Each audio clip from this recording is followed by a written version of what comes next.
Hi everyone, welcome to future. നിങ്ങളുടെ സ്വന്തം RRP ആണ്. നമ്മുടെ ചാനലിലൂടെ ഒരുപാട് കോണ്ടന്റുകളിലൂടെയൊക്കെ നിങ്ങളോട് സംസാരിച്ചിട്ടുണ്ട്. വളരെ സന്തോഷത്തോടെയും അതിലേറെ അഭിമാനത്തോടെയുമാണ് ആക്ച്വലി ഇന്ന് ഞാൻ ഈ പോഡ്കാസ്റ്റിലിരിക്കുന്നത്. കാരണം എൻ്റെ കൂടെ ഒരു വലിയ കുട്ടി അതിഥിയുണ്ട്. എൻ്റെ ഒരു പൂർവ്വ വിദ്യാർത്ഥിനിയാണ്. MBBS ആഗ്രഹിച്ച് ഇന്നിപ്പോൾ അതിലുമൊക്കെ വലിയൊരു പൊസിഷനിൽ എത്തിച്ചേർന്ന ഞങ്ങളുടെ എല്ലാം പ്രിയങ്കരിയായ ഹർഷനെ ഞാൻ ഈ പോഡ്കാസ്റ്റിലേക്ക് സ്വാഗതം ചെയ്യുന്നു. Thank you sir. ആദ്യം തന്നെ ഹർഷയോട്, നമ്മുടെ വിദ്യാർത്ഥികളും അതുപോലെ ഞങ്ങളുടെ വിദ്യാർത്ഥികളുടെ പേരൻസുമാണ് നമ്മുടെ ചാനലിൽ ഈ വീഡിയോസൊക്കെ കാണുന്നത്. അവർക്ക് വേണ്ടി മോളെ ഒന്ന് ഇൻട്രൊഡ്യൂസ് ചെയ്യാം. സാർ, ഞാൻ ഹർഷ, പാലക്കാട് നിന്ന് വരുന്നു. സാറിൻ്റെ 2 വർഷത്തെ ഏറ്റവും പ്രിയപ്പെട്ട ഒരു വിദ്യാർത്ഥിനിയായിരുന്നു. എൻട്രൻസിന് നന്നായി പ്രിപ്പയർ ചെയ്തൊരു സ്റ്റുഡൻ്റ് ആയിരുന്നു. ഇപ്പോൾ നഴ്സിങ്ങിന് പഠിച്ചുകൊണ്ടിരിക്കുന്നു AFMC കോളേജിൽ ലക്നൗവിൽ. ഇപ്പം ലക്നൗവിൽ AFMC ലക്നൗവിലാണ് പഠിച്ചുകൊണ്ടിരിക്കുന്നത്. യെസ്. മോള് പാലക്കാട് നിന്നാണ് വരുന്നത് അല്ലേ? പാലക്കാട് എന്നൊക്കെ പറയുമ്പോൾ കുറച്ചുകൂടി ഒരു ഗ്രാമഭംഗിയുള്ള ഒരു നാട്ടിൻപുറത്തുകാരി എന്ന് വേണമെങ്കിൽ പറയാം. പാലക്കാട് ഏത് സ്കൂളിലാണ് മോള് പഠിച്ചത്? ഞാൻ പാലക്കാട് ഗവൺമെന്റ് മോഡൽ സ്കൂളിലാണ് പഠിച്ചത്. അതായത് ഒരു ഗവൺമെന്റ് സ്കൂളിലെ വിദ്യാർത്ഥിനിയാണ് അല്ലേ? ഇപ്പം പഠിച്ച് എൻട്രൻസും ഒരു ഡോക്ടർ ആവണമെന്ന് മോഹിച്ചു. ഇപ്പം മിലിറ്ററി നഴ്സിംഗിൽ അല്ലേ AFMC ലക്നൗവിൽ പഠിച്ചുകൊണ്ടിരിക്കുകയാണ്. അതും സ്റ്റൈഫൻഡോട് കൂടി പഠിച്ചുകൊണ്ടിരിക്കുകയാണ്. യെസ്, അടിപൊളിയാവട്ടെ. ചെറുപ്പം മുതലേ ഒരു ഡോക്ടർ ആവണം അല്ലേ? നമ്മുടെ നാടിനെ സെർവ് ചെയ്യണം, അതിനുവേണ്ടി നീറ്റ് എക്സാം ക്രാക്ക് ചെയ്യണം എന്നൊക്കെ ഉള്ളത് ഹർഷയുടെ സ്വപ്നമാണെന്നുള്ളത് ഇതിനു മുമ്പ് എന്നോട് പറഞ്ഞിട്ടുള്ളതാണ്. അപ്പം ആ സ്വപ്നം എങ്ങനെയാണ്, അല്ലെങ്കിൽ ആ സ്വപ്നത്തിന് വേണ്ടി എങ്ങനെയായിരുന്നു പ്രിപ്പറേഷൻ? അപ്പോൾ അതിനെപ്പറ്റിയൊക്കെ ഞങ്ങളോടൊന്ന് പറയാമോ? മോളൊന്ന് ഷെയർ ചെയ്യാൻ പറ്റും? സാർ, ഞാൻ 3 വർഷമായിട്ട് നീറ്റ് എക്സാമിന് നന്നായി പ്രിപ്പയർ ചെയ്ത് MBBSന് മാത്രം ശ്രമിച്ചുകൊണ്ടിരുന്ന ആളാണ്. പഠിക്കുന്ന സമയത്ത് നീറ്റ് എഴുതിയിട്ട് MBBS മാത്രമേ കിട്ടുള്ളൂ എന്ന് മാത്രം വിചാരിച്ചിരുന്നു. നീറ്റിൻ്റെ വേറെയും കുറേ സാധ്യതകൾ ഉണ്ടെന്നൊന്നും പഠിക്കുന്ന സമയത്ത് അറിയണ്ടായിരുന്നില്ല. ഫുള്ളി ഫോക്കസ്ഡ് ഓൺ MBBS ആയിരുന്നു. ആ സമയത്ത് എനിക്ക് തോന്നുന്നു എൻ്റെ ഒപ്പമുള്ള എല്ലാ കുട്ടികൾക്കും അതെ, നീറ്റ് എഴുതിയ MBBS കിട്ടും എന്ന അറിവ് മാത്രമേ ഉള്ളൂ. നീറ്റിൻ്റെ അപ്പുറത്ത് നീറ്റ് വഴി തന്നെ ഒരുപാട് കോഴ്സ് സാധ്യതകളുണ്ട് എന്നൊന്നും ഞങ്ങൾക്ക് അറിയണ്ടായിരുന്നില്ല. 3 വർഷം നന്നായി MBBSന് പ്രിപ്പയർ ചെയ്തു. പക്ഷേ എന്തൊക്കെയോ ചെറിയ തെറ്റുകൾ കൊണ്ട് എനിക്കന്ന് MBBSൻ്റെ സ്കോർ കിട്ടിയില്ല. പിന്നീടാണ് ഞാൻ വേറെ കുറേ കോഴ്സിനെ കുറിച്ചിട്ടും ഒക്കെ ആലോചിക്കാൻ തുടങ്ങിയത്. അങ്ങനെയാണ് നഴ്സിംഗിലേക്ക് ഒരു ഡിസിഷൻ എടുക്കുന്നത്. പിന്നെ MBBS കഴിഞ്ഞാൽ ഒരുവിധം കുട്ടികളെല്ലാവരും BDS എന്നുള്ള ഓപ്ഷനാണ് എടുക്കുന്നത്. പക്ഷേ എനിക്ക് കുറച്ചും കൂടി നഴ്സിംഗ് ആണ് എന്നെ സംബന്ധിച്ചിടത്തോളം നല്ലതെന്നാണ് ഞാൻ ചിന്തിച്ചതാണ്. അങ്ങനെയാണ് നഴ്സിംഗിലേക്ക് എത്തിയത്. ഇപ്പം ഹർഷ 3 വർഷം പ്രിപ്പയർ ചെയ്തതിനെ പറ്റി പറഞ്ഞു. ഇപ്പം 3 വർഷം എന്ന് പറയുമ്പോൾ +2 കഴിഞ്ഞിട്ട് നീറ്റ് എഴുതിയിട്ടുണ്ടാവും. അത് കഴിഞ്ഞ് 2 തവണയോ അതിൽ കൂടുതലോ ഡ്രോപ്പ് ഇയർ എടുത്തിട്ടുണ്ടാവും. റിപ്പീറ്റും റിപ്പീറ്റും ഒക്കെ ചെയ്തിട്ടുണ്ടാവും. അതിനുശേഷമാണല്ലോ നഴ്സിംഗിലൊക്കെ എത്തുന്നത്. പക്ഷേ ഈ 1 വർഷം എൻട്രൻസിന് വേണ്ടി റിപ്പീറ്റ് ചെയ്തു, കുഴപ്പമില്ലാത്തൊരു സ്കോർ എത്തിയിട്ടുണ്ടാവും. പക്ഷേ കട്ട് ഓഫിന് മുകളിലേക്ക് എത്തിയില്ല. അപ്പോൾ വീണ്ടും റിപ്പീറ്റിനെ പറ്റി പ്ലാൻ ചെയ്തല്ലോ. അപ്പോൾ ആ സമയത്ത് എങ്ങനെയായിരുന്നു ഫാമിലിയുടെയും അതുപോലെ നമ്മുടെ ഓൾറെഡി ഉള്ള ടീച്ചേഴ്സിൻ്റെ ഒക്കെ ഒരു സപ്പോർട്ട് എങ്ങനെയായിരുന്നു? അല്ലെങ്കിൽ എന്ത് കോൺഫിഡൻസിലാണ് വീണ്ടും ഒന്ന് ട്രൈ ചെയ്യാമെന്ന് ഡിസൈഡ് ചെയ്യാനുള്ള റീസൺ എന്താണെന്ന് പറയാം? അത് മെയിനായിട്ടും അച്ഛനും അമ്മയും എന്നെ പഠിപ്പിച്ച എൻ്റെ ടീച്ചേഴ്സ് തന്ന സപ്പോർട്ട് തന്നെയാണ്. കാരണം നമ്മൾ പഠിക്കുന്നതും നമ്മൾ 1 വർഷം ഇതിനു വേണ്ടി ഇൻവെസ്റ്റ് ചെയ്യുന്നതും ഒരിക്കലും വേസ്റ്റ് ആവില്ല. നമ്മൾ വിചാരിച്ച കോഴ്സ് കിട്ടിയിട്ടില്ലെങ്കിൽ കൂടി നല്ലതിലേക്ക് എത്തൂ. പഠിക്കുന്നത് എന്തായാലും വേസ്റ്റ് ആവില്ല. ഹാർഡ് വർക്ക് എന്തായാലും എവിടെയെങ്കിലും എത്തും എന്നുള്ള ഒരൊറ്റ കോൺഫിഡൻസും പിന്നെ എൻ്റെ അച്ഛൻ്റെയും അമ്മയുടെയും എന്നെ പഠിപ്പിച്ച എൻ്റെ ടീച്ചേഴ്സ്, ഇപ്പോൾ RRP സാറായാലും പിന്നെ എന്നെ പഠിപ്പിച്ച FM സാറ്, മനോജ് സാറ്, എല്ലാ സാറന്മാരും ഭയങ്കരമായിട്ട് മോട്ടിവേറ്റ് ചെയ്തിട്ടുണ്ടായിരുന്നു. ഭയങ്കര എന്നെ സപ്പോർട്ട് ചെയ്തിട്ടുണ്ടായിരുന്നു. അവരുടെയൊക്കെ ഒരു ഇതും കൊണ്ട് കൂടി തന്നെയാണ് ഞാൻ വീണ്ടും ഒന്നുകൂടി ട്രൈ ചെയ്യാമെന്ന് തീരുമാനമെടുത്തത്. എനിക്കിപ്പോൾ ഇതിൽ ഏറ്റവും വലിയ സന്തോഷം തോന്നിയത് എൻ്റെ പേര് പറഞ്ഞതിനേക്കാൾ ഉപരി മോളെ മോട്ടിവേറ്റ് ചെയ്ത് 1-2 ടീച്ചേഴ്സിൻ്റെ പേര് പറഞ്ഞു. ഇപ്പോൾ FM സാർ എന്നൊക്കെ പറഞ്ഞാൽ എനിക്കും ഒരു റോൾ മോഡൽ പോലെയാണ്. ആസ് എ ടീച്ചർ എൻ്റെ ഒരു സീനിയർ അധ്യാപകനാണ്, നമ്മുടെ ഇവിടുത്തെ ഓൺലൈൻ ഹെഡാണ്. അതുപോലെ തന്നെ മനോജ് സാറും ഒക്കെ ഇവിടുത്തെ സുവോളജി ഡിപ്പാർട്ട്മെൻറ്റിൻ്റെ ഹെഡാണ്. അപ്പോൾ ഇവരൊക്കെ മോളെ അന്ന് ഇൻഫ്ലുവൻസ് ചെയ്തു, അല്ലെങ്കിൽ അവരുടെയൊക്കെ ക്ലാസ് മോളുടെ ഫേവറേറ്റ് ആയിരുന്നു അല്ലേ? ഭയങ്കരമായിട്ട് സപ്പോർട്ട് ചെയ്തിട്ടുണ്ടായിരുന്നു. ക്ലാസ്സുകളും അതെ, എല്ലാം അടിപൊളിയായിരുന്നു. അപ്പോൾ അതൊക്കെ മോളുടെ ഈ പ്രിപ്പറേഷന് ഗുണം ചെയ്തിട്ടുണ്ട് വളരെയധികം. അപ്പം ഞാൻ മറ്റൊരു കാര്യം കൂടെ ചോദിച്ചോളട്ടെ. ഇപ്പം പൊതുവേ എല്ലാ കുട്ടികളും ചിന്തിക്കുന്ന ഒരു കാര്യമാണ്, മോള് പറഞ്ഞത് വളരെ ഒരു സത്യസന്ധമായ കാര്യമാണ്. അതായത് നീറ്റിന് പ്രിപ്പയർ ചെയ്യുന്നു എന്ന് പറയുമ്പോൾ MBBS മാത്രമാണ് അവരുടെ അൾട്ടിമേറ്റ് ഫോക്കസ്. എന്നാൽ അതിനപ്പുറത്തേക്കും ഒരു വലിയ സാധ്യതയുണ്ടെന്ന് നമ്മൾ പലപ്പോഴും ക്യാമറകളിലൂടെ വീഡിയോകളിലൂടെ കുട്ടികളോട് ഞങ്ങൾ പറയാറുണ്ട്, ക്ലാസ്സിലും പറയാറുണ്ട്. പക്ഷെ അതിന് വലിയൊരു എക്സാമ്പിളാണ് ഞാനിപ്പോൾ ഇവിടെ ഇരുത്തി അവർക്ക് കാണിച്ചു കൊടുക്കുന്നത്. അപ്പം എൻ്റെ ഒരു കൺഫ്യൂഷൻ, നീറ്റ് എക്സാമിന് പഠിച്ച ആ സിലബസും ആ പഠിച്ച ക്ലാസ് റൂമിൻ്റെ എക്സ്പീരിയൻസും മോളുടെ ഈ മിലിറ്ററി ജോയിനിങ്ങിലേക്ക് സഹായകമായിട്ടുണ്ടോ? വളരെയധികം സഹായകമായിട്ടുണ്ട്. നീറ്റ് വഴി തന്നെയാണ് ഇത് കിട്ടിയതെന്ന് തന്നെ പറയാം. നീറ്റിൻ്റെ സ്കോർ ഇതിൻ്റെ അലോട്ട്മെൻറ്റിലേക്ക് നമ്മൾ നോക്കുന്നുണ്ട്. അപ്പോൾ അതിനെ പറ്റിയൊക്കെ ഒന്ന് നമ്മുടെ പ്രേക്ഷകർക്ക് വേണ്ടി പറയാൻ കഴിയും? നമ്മൾ നീറ്റ് എക്സാമിൻ്റെ റിസൾട്ട് വന്നതിന് ശേഷം ഇന്ത്യൻ ആർമിയുടെ സൈറ്റിൽ BSc നഴ്സിംഗിൻ്റെ അഡ്മിഷൻ ഓപ്പൺ ചെയ്തു. അതിൽ നമ്മുടെ നീറ്റ് സ്കോർ കാർഡ് നമ്മൾ അപ്ലോഡ് ചെയ്തു.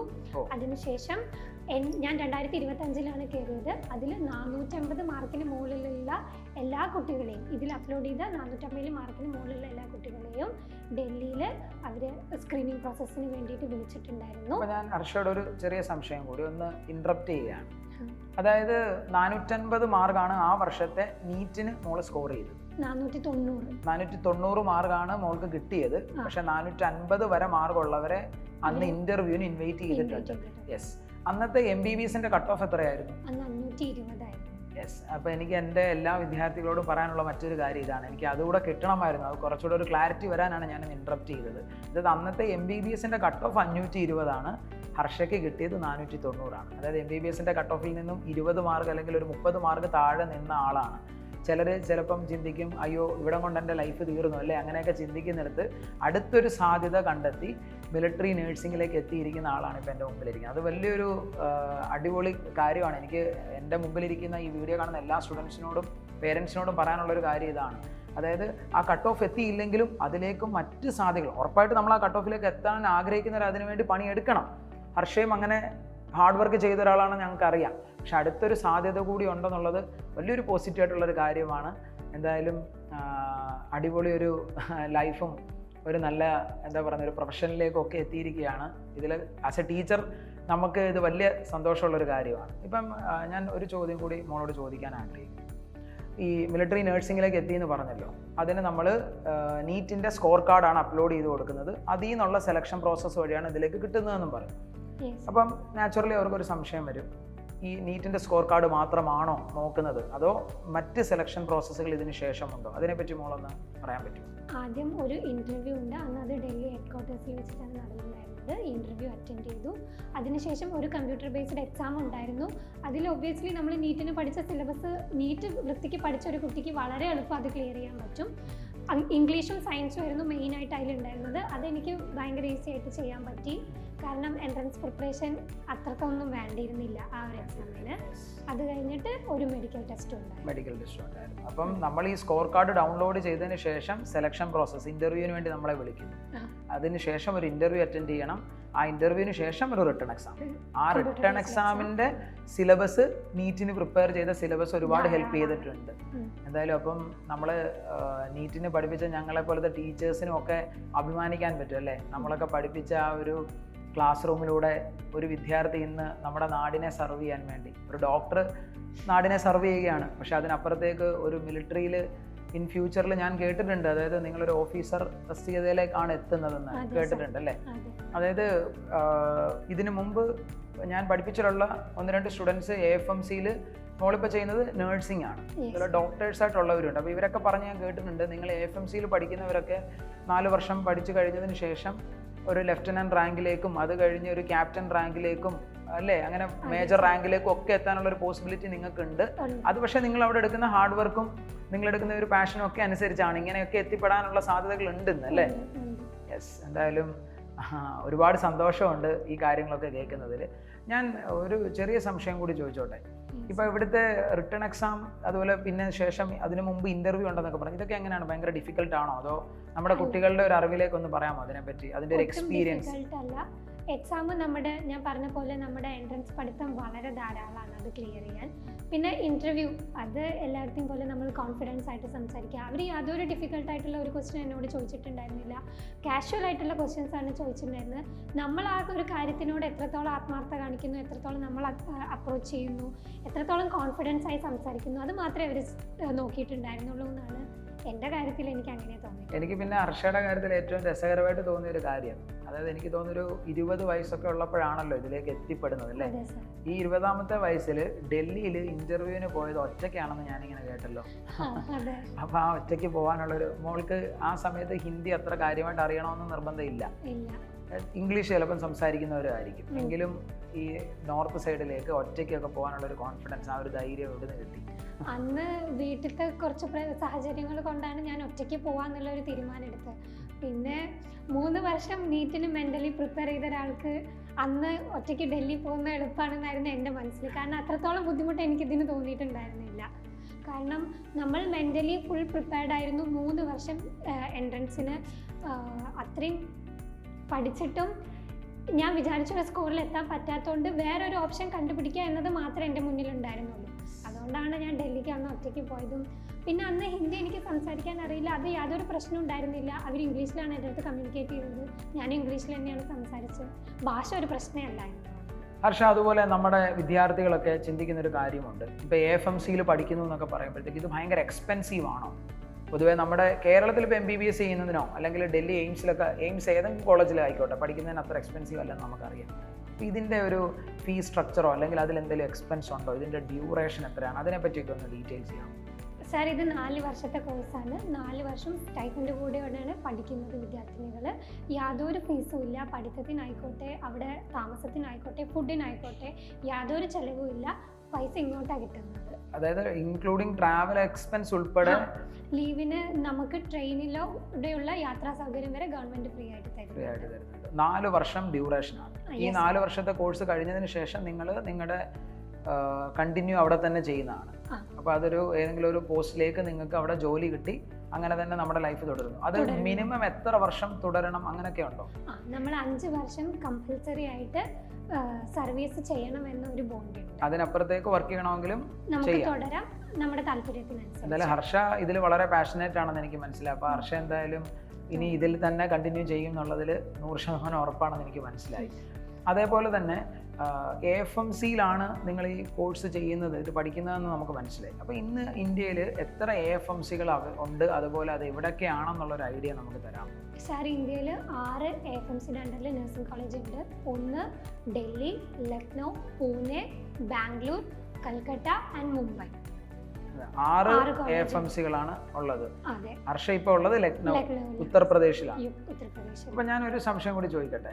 ഇവിടെ ബാംഗ്ലൂർ ഉണ്ടെന്നും പറയുന്നു അല്ലേ? അപ്പൊ കുറച്ചുകൂടെ ആക്സസിബിലിറ്റി ആയിരുന്നല്ലോ. വൈ, എന്തുകൊണ്ടാണ് ലക്നൗ ചൂസ് ചെയ്തത്? അതോ അതിനൊരു സെലക്ഷൻ പ്രോസസ്സ് വല്ലതും ഉണ്ടോ? നമ്മളാണോ ഇത് കൊടുക്കുന്നത്? സാർ, നമ്മൾ ഡൽഹിയിൽ ഇതിന്റെ സ്ക്രീനിങ് പ്രോസസ്സിന് പോകുന്ന ടൈമിൽ നമുക്ക് ഒരു ചോയ്സ് ഉണ്ട്. നമുക്ക് ഏത് കോളേജിൽ ആദ്യം കൊടുക്കാം, നമുക്കൊരു ഓപ്പർച്യൂണിറ്റി കിട്ടുന്നുണ്ട്. നമ്മൾ കൊടുക്കുന്നതിനനുസരിച്ചും നമ്മുടെ മാർക്കിനനുസരിച്ചുമാണ് പിന്നീട് നമുക്ക് കിട്ടുന്നത്. അന്ന് ഞാൻ എൻ്റെ താല്പര്യത്തിന് ആദ്യം ഡൽഹിയും ലക്നൗവാണ് കൊടുത്തത്. അങ്ങനെ കിട്ടിയത് ലക്നൗ. ഓക്കെ. ഞാൻ ഒരു ചെറിയ കാര്യം കൂടി ചോദിച്ചിട്ട് നമുക്ക് ഈ പോഡ്കാസ്റ്റ് വൈൻഡപ്പ് ചെയ്യാമെന്ന് ആഗ്രഹിക്കുന്നു. നമ്മുടെ അപ്കമിങ് സ്റ്റുഡൻസിനോട്, ഇപ്പം നീറ്റിന് പ്രിപ്പയർ ചെയ്യുന്ന ഒരുപാട് വിദ്യാർത്ഥികളുണ്ട്. എല്ലാവരുടെയും പാഷൻ MBBS ആണ്. എന്നാൽ ചില കുട്ടികൾ അതിനപ്പുറത്തേക്കും ഒരുപാട് മേഖലകളിലേക്ക് പോകണമെന്ന് ആഗ്രഹിക്കുന്നു. ഈ വരുന്ന അപ്കമിങ് സ്റ്റുഡൻസിനോട് അവരുടെ പ്രിപ്പറേഷനെ പറ്റിയോ അല്ലെങ്കിൽ വരാൻ പോകുന്ന ഫ്യൂച്ചർ സാധ്യതകളെ പറ്റിയോ, പിന്നെ കുറച്ച് പ്രിപ്പറേഷൻ കഴിയുമ്പോൾ ഇവരൊന്ന് ഡൗൺ ആവും, അപ്പോൾ അവരോട് ഒരു അഡ്വൈസ് കൊടുക്കുകയാണെങ്കിൽ ഹർഷയ്ക്ക് എന്തൊക്കെയാണ് ഇതിൽ പറയാനുള്ളത്? ഞാൻ പറയുന്നത്, നിങ്ങളുടെ ആഗ്രഹം MBBS ആണെങ്കിൽ ആത്മാർത്ഥമായിട്ട് അതിന് പരിശ്രമിക്കുക, ആത്മാർത്ഥമായിട്ട് ഹാർഡ് വർക്ക് ചെയ്യുക.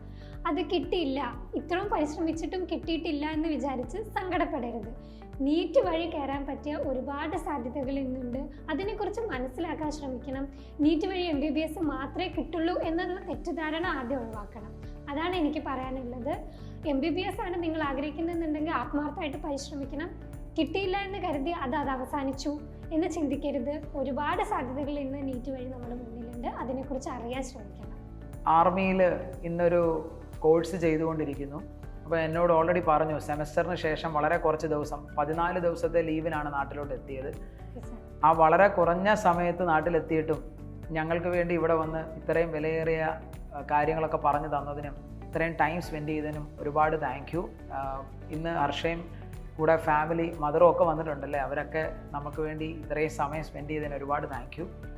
എനിക്ക് വിദ്യാർത്ഥികളോട് പറയാനുള്ളത്, പലപ്പോഴും നീറ്റ് എക്സാം ക്രാക്ക് ചെയ്യാൻ പറ്റിയില്ലെങ്കിൽ എൻ്റെ ലൈഫ് അവിടം കൊണ്ട് തീർന്നു പോകുന്നു എന്നൊരു ചിന്താഗതി പല കുട്ടികളിലും ഉണ്ടാവാറുണ്ട്.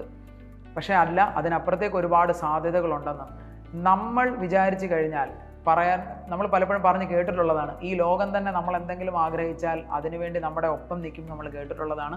അതിനൊക്കെ വലിയൊരു എക്സാമ്പിളാണ് നമ്മളുടെ മുമ്പിലിരിക്കുന്ന ഈ കൊച്ചുമിടുക്കി, ഞങ്ങളുടെ എല്ലാം സ്വന്തം ഹർഷ. സോ നിങ്ങൾക്ക് എല്ലാവർക്കും ഇതുപോലൊക്കെ ഭാവിയിൽ എവിടെയെങ്കിലും എത്തിച്ചേരാനുള്ളൊരു അവസരം നിങ്ങളുടെ ലൈഫിൽ ഉണ്ടാവട്ടെ എന്ന് പ്രത്യാശിക്കുന്നു. ഹർഷയുടെ ലൈഫും അടിപൊളിയാവട്ടെ എന്ന് എൻ്റെയർ ടീം, ഞങ്ങളുടെ എല്ലാ ടീച്ചേഴ്സും, നമ്മുടെ ഈ സ്ഥാപനവും ഒരുപാട് ആഗ്രഹിക്കുന്നു. മോളുടെ ലൈഫിൽ വലിയ വിജയങ്ങൾ ഉണ്ടാവട്ടെ. All the very best. Thank you sir.